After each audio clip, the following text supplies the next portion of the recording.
سلاوتان لێبێت نازەنین گۆرانم لە گەڕەکە کورد نشینەکەی بەغدادم لە کیفا. ئەمەوێ سەرنجتان بۆ ئەم دیمەنە ڕابکێشم. کەسێک لە پشتی کامیرا باسی ئەو دیمەنەی بۆ دەکردین.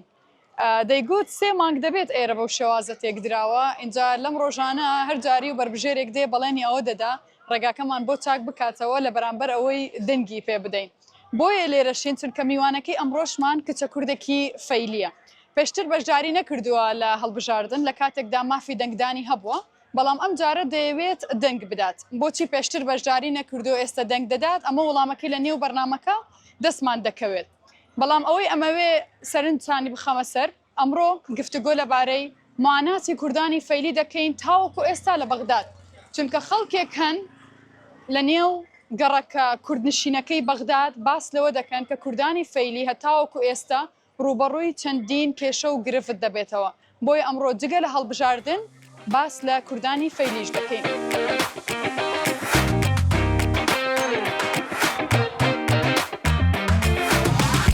من ناوم لارا سمير، عمرم 22، من كردم فيليا، من اجتماع بغداد، من أول جاء انتخابها.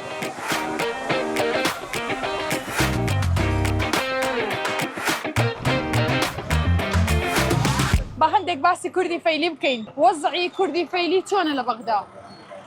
باشە، بەس هەسە لە مردمای لە کوردی فەیلی حقوق نەبردن. لارا بە حکمی جوگرافیەکەی هەندێک کێشە هەیە کە دەستەواژی عەرەبی زۆر بەکاردێنێ، بۆیە منیش هەوڵ دەدەم زیاتر بە عەرەبی لەگەڵی قسە بکەم، یعنی وشەی عەرەبی بەکاربێنین بۆی لەگەڵ لە یەکتری تێبگەین. بەس حەز دەکەم هەر بە کوردی گفتوگۆ بکەین، بۆیە هەڵی پێویستە دەم هەر بە کوردی لێم تێبگەیت. کوردی فەیلی ئێستا لە بەغدا چی پێویستە؟ والله هسه لليون حقوق النبر تائسة، يعني اكو منهم سفروا زين فما اخذ حقه. شو حقك ما بستيدو؟ تعويض يعني شتي جنسية؟ والله تعويض قشتيون جنسية بردن، جنسية بردن. هو ورا سقوط صدام تقريبا كلها اخذت حقوقها، اغلبهم يعني اخذوا حقهم. هنتا تعويض مكلابتن؟ شقن سفر كردن ماليان بينيان هل تشتي هاليرا خاص وخيان شقن سفر يان كردن را ايران وهيش نيرة باش لنقم تعويض نبل ام سفر يان كردن و دروش خاص وهيش نبل باشا. ايوه بأصل خلقي كين؟ خلقي مندلي. لكي ولا بغداد؟ لزي إنها بغداد. باشا. بۆچی زمانی کوردێکت زۆر باش نییە؟ چی زمانی؟ ڕەنگە ئێستا کوردێک کە تەماشای تۆ بکات ئەو گلەیە هەبێت. تۆ تەوضیحیان پێ بدا کە بۆچی تۆ زمانی کوردەکەت باش نییە؟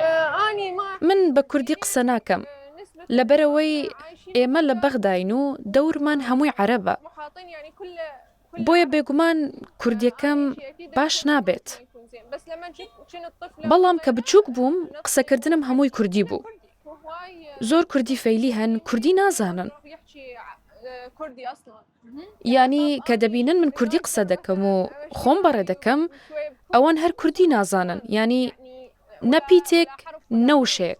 چ دەزانی لەبارەی کورد؟ یعنی ئێمە بەو پێی خێزانەکەمان بەردەوام دەگەڕێینەوە دیالە و مەندەلی و سەردان دەکەین، نەریتەکانمان وەک کورد ئەنجام دەدەین و ئاهەنگی جەژنی نەورۆز دەگێڕین. وەکو چ عاداتێک؟ جلی کوردی لەبەر دەکەین، پۆشاکی کوردی. چی دەزانی لەبارەی نەوروز؟ عید نەوروز؟ باوکم هەمیشە ئەم چیرۆکەی بۆ دەگێڕاینەوە، چیرۆکی جەژنی نەورۆز و کاوای ئاسنگەر و چۆن بەسەر ستەمدا سەرکەوتین. ئەم چیرۆکە لە ناخماندا چێنراوە چونکە ئێمە سەر بەو شتەین کە مایەی شانازیە، ئەو شتەی دژی ستەم دەوەستێتەوە. با باسی هەڵبژاردن بکەین. انتخابات پێشتر مافی ئەوەت هەبووە دەنگ بدەیت، بەڵام دەنگت نەداوە. بۆچی ئەم جارە دەتەوێت دەنگ بدەیت؟ مرشح باش نییە. خاص و إيسا يكي هسا كل كردي فيلي بيت باشا. بوقم زان ناسية خاص شلون برات بو هيك او مرشحكي باشا؟ والله بوقم زان ناسية خاص وليا هاكر باشا إشي خاص يكي خاصة وناسيمنا إشي باشا تمام. والبوقم باباوك دڵێت بۆچی من انتخابی ئەو بکەم ئەو برادری تۆیە هاوڕێی تۆیە بەس من نایناسم. إشي كيف هذا أجر تزانين يكي خاصة انتخابي بك وهي شي من ناسمة ورفيقة ما وها كارول ما خاص فما انتخابي كم أجر تو ناسين يكي تر انتخابي بك باشە تۆ وەکو کوردێکی فەیلی چت دەوێت لەو مڕەشەحە؟ والله ككردي ئێمە وەکو کوردی فەیلی ستەم لێکراوین لەو ڕووەوە کە نەدامەزراندنمان هەیە و نا بە تایبەتی ئێمەی کە دەرچووی زانکۆین هەموو لە ماڵەوە دانیشتوین لەم ڕۆوە و لە ڕوویەکی دیکەوە زۆر کەس هەن گەشتیان کردووە و لە وڵاتێکی دیکە نیشتەجێە و مافی خۆی وەرگرتووە السفر هو قاعد بغير دولة وما أخذ حقه ده ياخذ حقه هذا الشيء ما يصير ئەمە نابێت واتە ئەو لە شوێنێکی دیکە دەژی و ئاسوودەترە لە ئێمە کە ئازارمان چەشت و لێرە بووین لە عێراق لە کاتی ڕوخانی ڕژێم و ئەو کێشانەی ڕوویاندا ئێمە مافی خۆمان لەمە وەرنەگرت تۆ متمانەت هەیە ئەو مڕەشەحەی انتخابی دکەی حقوقی ئێوە وەردەگرێت؟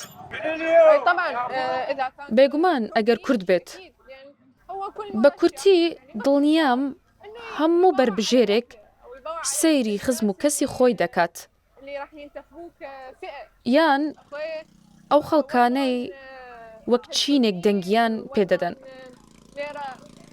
ئیتر گرنگیشە پەرلەمانتارەکە لێرە ژیاوە لەگەڵ ئێمە وەک ئێمە ئازار و مەینەتی چەشتووە بۆیە ئەکید باشترە لە کەسی دیکە لارا برایەکی هەیە تەمەنی 17 ساڵە مافی بەشداریکردنی نییە لە هەڵبژاردن بەڵام کوردیەکی باش دەزانێ حەز دەکەم هەندێک پێکەوە باسی کوردی فەیلی بکەین بۆی بابێتە لای ئێمە فەرموو وەرە هەمویان بە عایلە هەندێک شەرم لە کامیراکەن بەس ئاساییەوە ئاخر جارە شەرمت دەشکێت سادەق ڕاستە دەنگ نادەی بەڵام کوردیەکی باش دەزانی و زانیاری باشیشت هەیە لەسەر کوردی فەیلی پێشتر لە پشتی کامیرە قسەمان کردووە پێم بڵێ ئەمڕۆ گەنجی فەیلی پێویستی بە چییە؟ أول جاري يعني توام إيش كيمن وتفرقني أول كردي فيلي أول كردي قشتمان كردي وقشتمان كرد عراقة وقشتمان يقدس إن شاء الله وبياني دو بياني من مكتبته وكم تعييني وإيشي هيك أو تفرقني چۆنە کوردەکەی تۆ لە هی خوشکت باشترە؟ والله من كل صالي برم لسليماني دوما قسيماق وبرادر مزور لسليماني قسيا وليان كم وباشترك چ دەزانی لەبارەی کوردی فەیلی؟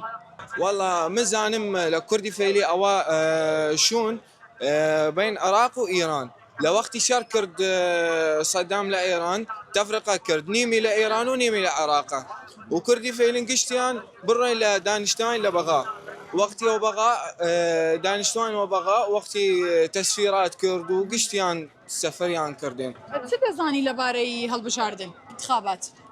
هەڵبژاردن واتە کەسێکی ڕاست هەڵبژێریت بۆ ئەوەی مافەکانت وەربگرێت و ئەوەی پێویستە لەم نیشتیمانە پێت دەدات گرنگە کوردی فەیلی بچێت بۆ انتخابات بەشدار بێت؟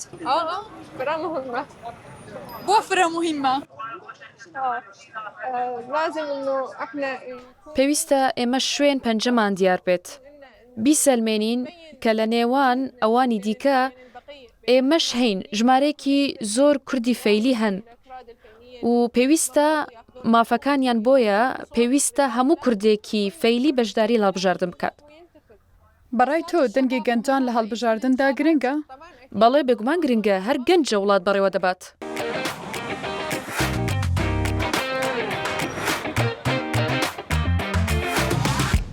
کوردی فەیلی توایە ان شاء الله كردم. پێم بڵێ ئەمڕۆ کوردی فەیلی لە بەغداد چی پێویستە لە چی کەمە والله كرد فيلي لبغداد فراهن مظلومة. ابسط تشتي لنو دوار الدولة بايتها بيتشي من بايتها كرفاني بنا نرى شلون كرد فيل هي اي تشتنية يشي ما بياني ما كردي من بما وقتي او صدام بي وانا وحكمتي قشت ما نهجر ما كرد قشت انا ايران وهنا كردستان ملت ما قشتي شقا خارج بايته كرفان وانا لانه دائره حكمتي كرفاني بكان ارى شلون كردي كان وقت کەوایان پێ دەڵێن چ دەڵێن خوي كريانيه شدي ما كلمانيه بايته مجلس وزراء كار ارادان بكر ما توي من لا حكومه كردستان ولا قشت حكومتك يمثل كرد كرد توي كم قايم بون يعني كرد فرا مظلومه كرد لنا مدرسه مظلومه لنا دوار حكومه مظلومه فرا مظلومين فرا والله العظيم يعني زحمه فرا كيشي مش ما بيا ما كردين ما بايته دم جمان بكيم وغير يعني ونو دوائر دولة ياك كردي بيشي من تاب فهم من دمان وقت شي درا موظف مزاق ولد كيش دبي بتشو كم كاميرات وقر فيلي كم كاميرات مادام ئەو هەموو معاناتت بینیوە ئەو کەسێک کە تۆ ئینتخابی دەکەی چاوەڕێیت چ بکات بۆ کوردی فەیلی والله خوي تعهد رمان كرد وقسم خور وقت ان شاء الله تغيير قوانين كيمان وقت ما بي ما اگر خدا سبحانه وتعالى وفقت كرد وشي دا برلمان بايت اول تشت بكيد هي كاره بكيد چ بکات چ بکات بكد ونو شون المواطنين بكد لنو دوائر حكومتي بكد قسم شون الاكراد ئەو خانمەی میوانمان یەکەم جارە بەشدار دەبێت لە ئینتخابات دەمەوێت بزانم نەسیحەتی تۆ بۆ ئەو چییە و بۆ تۆ گرنگە کوردی فەیلی بەشداری بکات لە ئینتخابات ميشم هرككي بطاقي نو كردقة يا أول سالية انتخاب كاد ميش ما بيصير انتخابي بجد آيام خاص انتخاب بكاد آيام النو آيام مستقل آيام خاص تا دنقمان وبرلمان بجد وبي قايم بويمن